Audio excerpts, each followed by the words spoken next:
Let's talk about the time that I got locked inside of a bank while doing my job.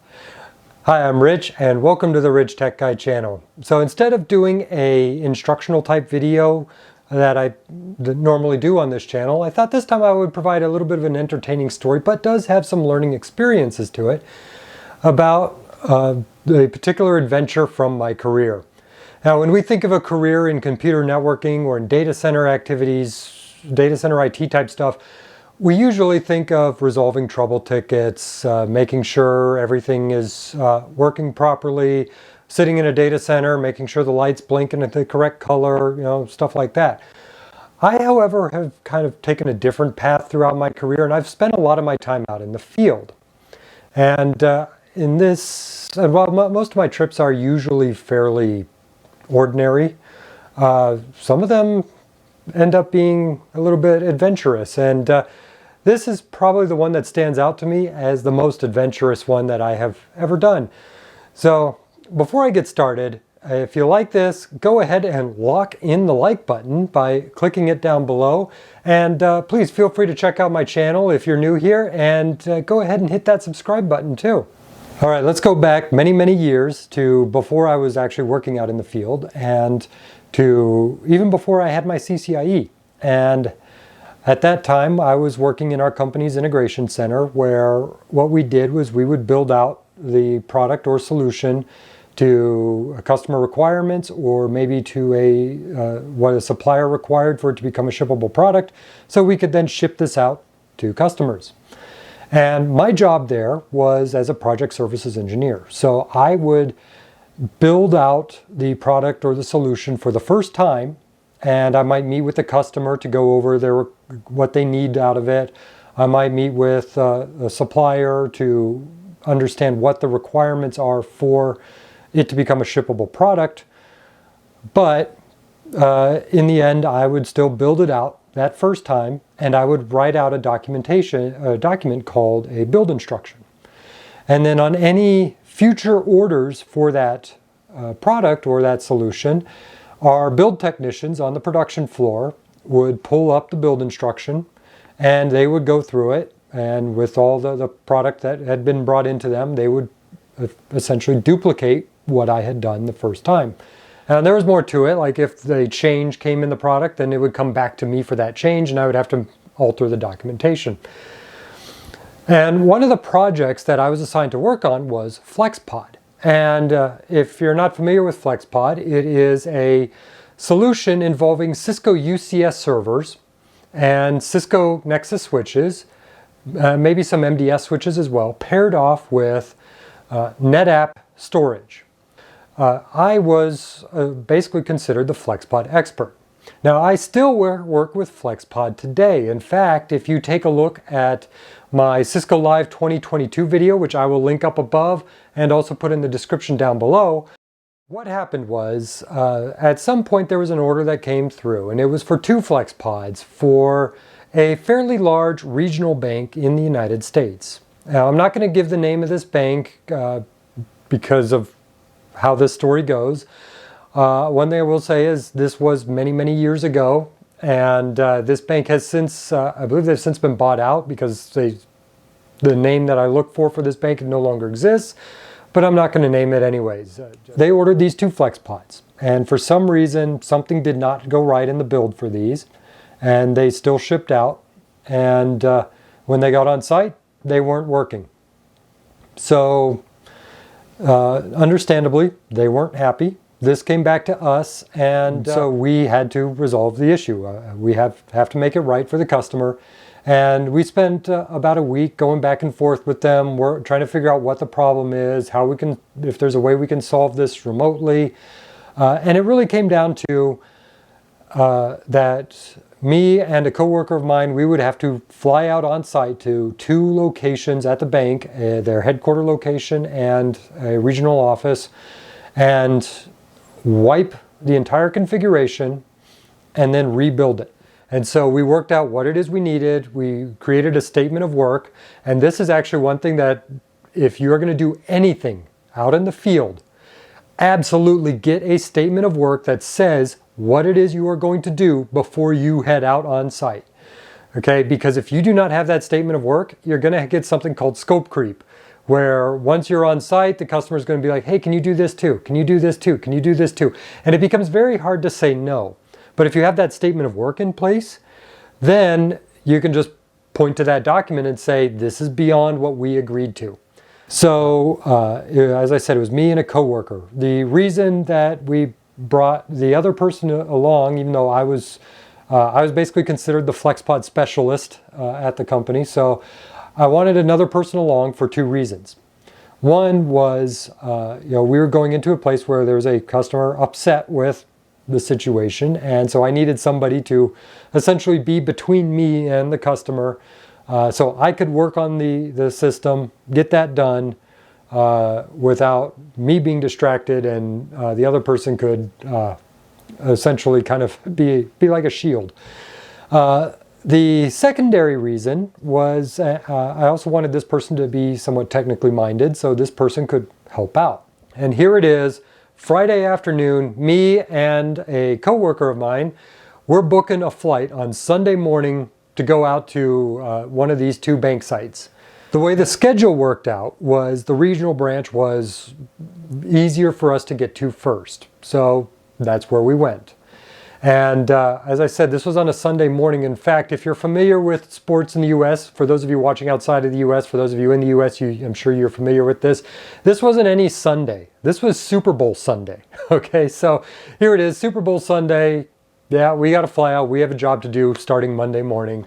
So we flew out there while the Super Bowl is going on. We're having dinner and getting ourselves ready for doing this job.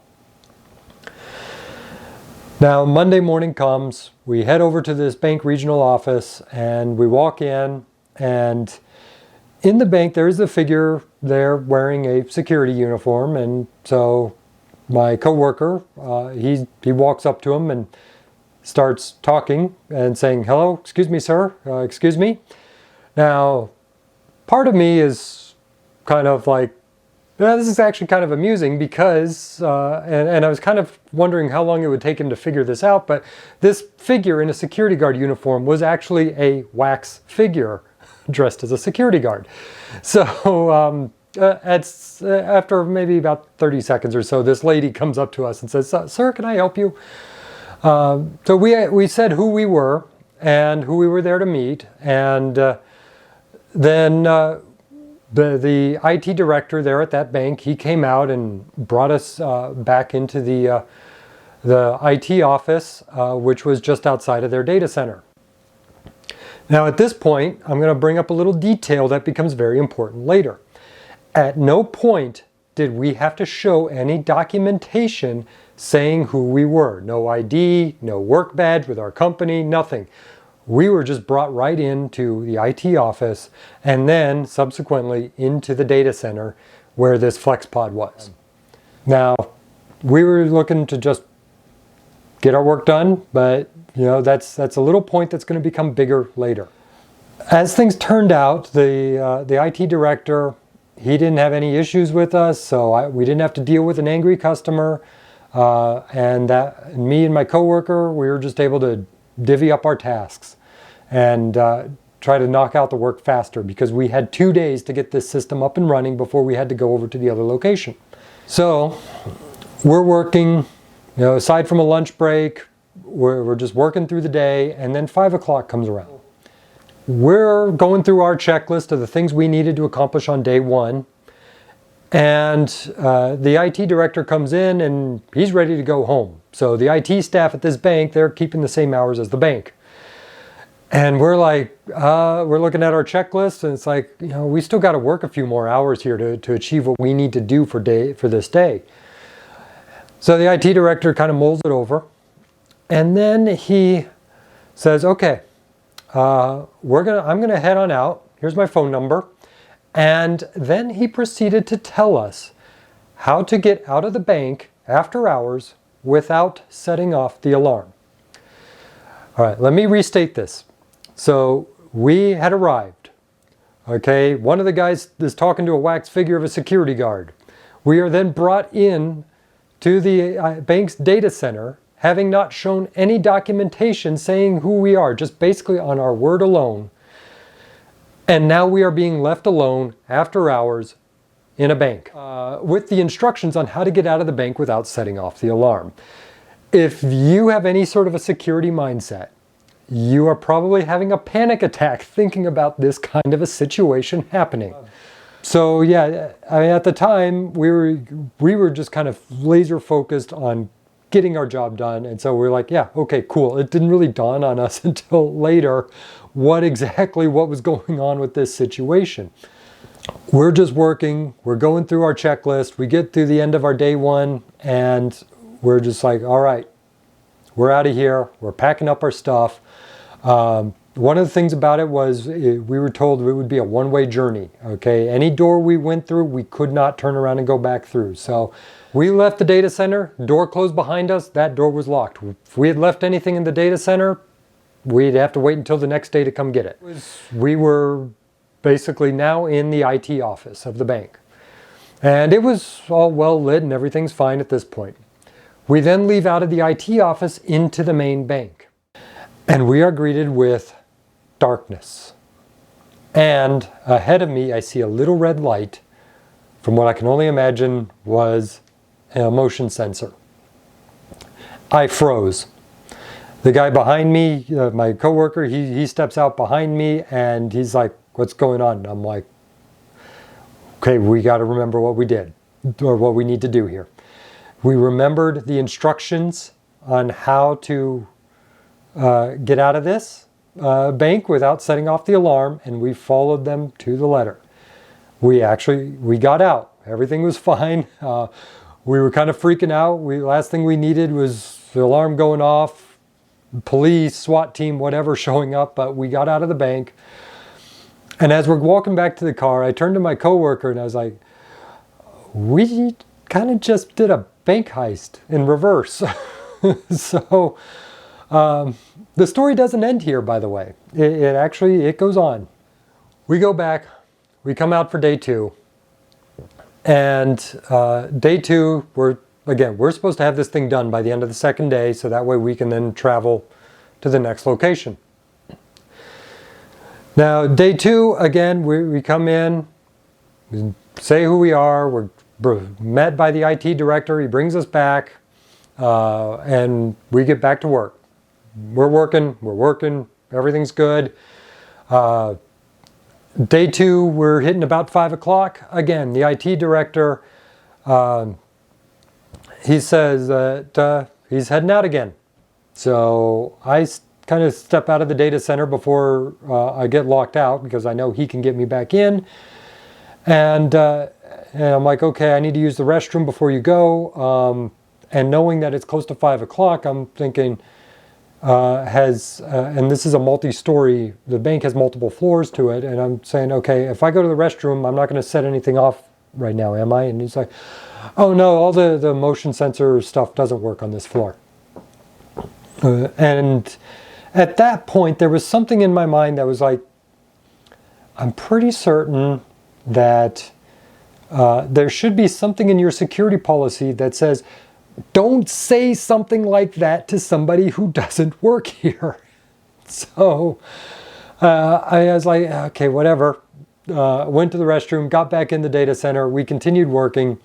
We were working on the FlexPod. We were there to work on. We weren't going to touch anything else. But again, it gets to be about like 8:30 or so at night. We're fine. We're wrapping up. All the checks are good. Everything is good. This system is working. And we pack up all our stuff. We're not coming back here, so we want to make sure that we have all our stuff, so that way we're not having to try to get back. And we leave. Again, by ourselves, locked in a bank. And we get out of the bank for a second night in a row without setting off the alarm. All right, so now the next day we had to travel to the corporate headquarters.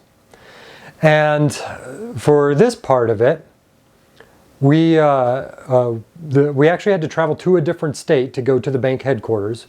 And we went there and we showed up there. And I can tell you, from the regional branch office to the corporate headquarters, huge difference, okay? There's a real security person there who we walk up to. We present identification, we say who we are, who we're there to meet. The IT guy comes down and he brings us up. And now at this point, because we've worked our way through the process on the first one, we're actually a bit more efficient on the second one too. The point where we're just going. And so we're able to actually do the second one on a much faster pace because a lot of the configurations were similar. We're just running through our motions. This time with the corporate office bank, by the end of day one, we're done with our checklist. So we're out of there. We're not being locked into that location. So we go off, we have dinner. The guy that I'm traveling with, he had to fly back home the following day, but his flight was later in the afternoon, so we made our plans there. We go back there, we're working for a bit, and then around lunchtime, take him over to the airport so he can fly back home, and I go back by myself to continue working on it. I'm working on the system. We got the FlexPod up and running, and everything is good to go. I then talk to the IT director here at the corporate headquarters, and we do a quick run through together. He verifies it's working. He says it's okay. He's basically signing off on it. I'm like, all right, this is great. I pack up my stuff and I start heading out, and when I'm in the lobby, they come chasing me down. and they're like, hey, something's not working. We need you to come look at this. I'm like, oh, great. So I go back upstairs to the IT office, and before I had even left the building, they had made a configuration change to it, and it broke the system. Fortunately, it was something that could be resolved in about 20 minutes or so, but we got it back up and running. Again, made sure all the everything was clear, had it explained what they did wrong there, so don't do that again. And as polite as I possibly could, I got out of that building very quickly, and then the next day flew on home. So anyways, that is just a quick story. Like I said, this was in some senses, I would say it was kind of a comedy of errors on the part of the IT security and the bank security at one of these locations. But you know, that's something I can now say as part of my career in tech is I have broken out of a bank. So thank you for watching. You know, if you're interested in getting into IT or expanding your IT career, I'm going to have some resources down on so studying for Cisco Data Center NP. And as always, keep studying, keep improving. I will see you in the next video.